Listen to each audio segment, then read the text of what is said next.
প্রতি অনুরোধ থাকবে, যদি সত্যিকার অর্থেই একটি স্বচ্ছ, গ্রহণযোগ্য, বিতর্কমুক্ত, নিরপেক্ষ, অংশগ্রহণমূলক, অন্তর্ভুক্তিমূলক, উৎসবমুখর নির্বাচন নিশ্চিত করতে হয়, তাহলে যে কোনো মূল্যে আসন্ন জাতীয় সংসদ নির্বাচনে কালো টাকার প্রভাব সম্পূর্ণভাবে বন্ধ করতে হবে, চিরতরে নির্মূল করতে হবে।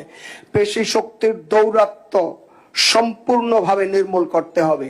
তাহলেই সত্যিকারের নির্বাচনের পরিবেশ তৈরি হবে। আর নির্বাচন কমিশন বিধিবদ্ধ যে নতুন আরপিওতে যে একটা সীমারেখা দেওয়া হয়েছে 25 লাখ টাকা সর্বোচ্চ ব্যয় করতে পারবে, এটা কঠোরভাবে নিয়ন্ত্রণ করতে হবে। প্রয়োজনে নির্বাচন কমিশনকে স্বাধীন তদন্ত কমিশন গঠন করতে হবে। যদি প্রতিদ্বন্দ্বী রাজনৈতিক দল, প্রতিদ্বন্দ্বী সংসদীয় প্রার্থীরা যদি কোনো সুনির্দিষ্ট অভিযোগ এই ব্যাপারে ও জাতীয় একটা যে স্বাধীন তদন্ত কমিশন হবে, নির্বাচন কমিশন বরাবরে তারা যদি অভিযোগ দেয়, স্বাধীন তদন্ত কমিশন যাতে যত দ্রুত সম্ভব তার ফয়সালা করে নির্বাচনের পরিবেশটা সুন্দর রাখে, নির্বিঘ্ন রাখে, নির্বাচনের যে একটা আবহ সেটা যেন মসৃণ রাখে, সেটা হবে নির্বাচন কমিশনের অন্যতম একটি প্রধান দায়িত্ব।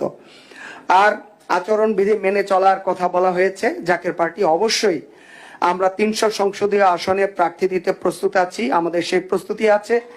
নির্বাচন কমিশন, মাননীয় প্রধান নির্বাচন কমিশনার যে আহ্বান জানালেন, অবশ্যই আমাদের 1991 সাল থেকে এ পর্যন্ত এমন ধরনের কোনো রেকর্ড নাই যে জাকের পার্টি নির্বাচনে কালো টাকার ব্যবহার করেছে, পেশি শক্তির দৌরাত্ম্য প্রদর্শন করেছে, আমাদের প্রার্থীরা আচরণ বিধি লঙ্ঘন করেছেন, টেন্ডারবাজি, চাঁদাবাজি, ছিনতাই, ভোট রিগিং কোনো কিছুর সাথে জাকের পার্টি জড়িত না, এবারও হবে না, ভবিষ্যতেও হবে না।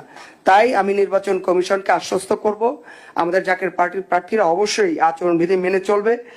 আর তৃণমূলের কথা বলা হয়েছে, প্রধান নির্বাচন কমিশনার সাহেব বললেন যে রাজনৈতিক দলগুলোর অনেক প্রভাব, তারাই পারে মাঠে ভোটারদেরকে শান্ত রাখতে, তারাই পারে ভোটারদেরকে ইতিবাচক মনোভাবের দিকে উদ্বুদ্ধ হতে। তো সেই ক্ষেত্রে নির্বাচন কমিশনের কিন্তু একটা সমান দায়িত্ব আছে এবং এই দায়িত্বটা সবচেয়ে গুরুত্বপূর্ণ। আমি আবারও জাকের পার্টির পক্ষ থেকে পুনর্ব্যক্ত করব যে নির্বাচনের পূর্বে যে খেলাগুলি হয়, বস্তা বস্তা কারি কারি টাকা নিয়ে প্রতিদ্বন্দ্বী দলের প্রার্থীগুলোরা নামে, যাদের কালো টাকা আছে, তারা ভোটারদেরকে নানাভাবে প্রভাবিত করেন। মসজিদে তারা চাঁদা দেন, কল্যাণমূলক ফান্ডে তারা চাঁদা দেন, ওই রাস্তা নির্মাণ করে দেন, ওই ক্লাব করে দিবেন, ওই সামাজিক কর্মকাণ্ড করে দিবেন, ওই সংস্কৃতিমূলক কর্মকাণ্ড ওটা করে দিলেন, কার মেয়ের বিয়ে হয়নি সেখানে টাকা দিলেন। সেটা নির্বাচনের আগে কেন? 2 বছর আগে হতে পারতো, 1 বছর আগে হতে পারতো। এই জিনিসগুলো আমরা দেখি। এইটা নির্বাচন কমিশনকে কঠোরভাবে তদারকি করতে হবে, কঠোরভাবে বন্ধ করতে হবে, এই ব্যাপারে জিরো টলারেন্স দেখাতে হবে। তাহলেই তৃণমূলে নির্বাচনী দলগুলি, প্রতিদ্বন্দ্বী প্রার্থীগুলির সমান সুযোগ তৈরি হবে। আরেকটা কথা এখন একেবারেই আমি বলবো যে একেবারে পচে গেছে কথাটা, সেটা হচ্ছে লেভেল প্লেইং ফিল্ড তৈরি করা। এই কথাটার এত ব্যবহার হয়েছে যে সেটা অপব্যবহার হয়ে গেছে। তো সেজন্য বলবো যে সমান সুযোগ আপনারা তৈরি করে দিবেন। এক্ষেত্রে আমি জোরান মামদানির উদাহরণটা দিব।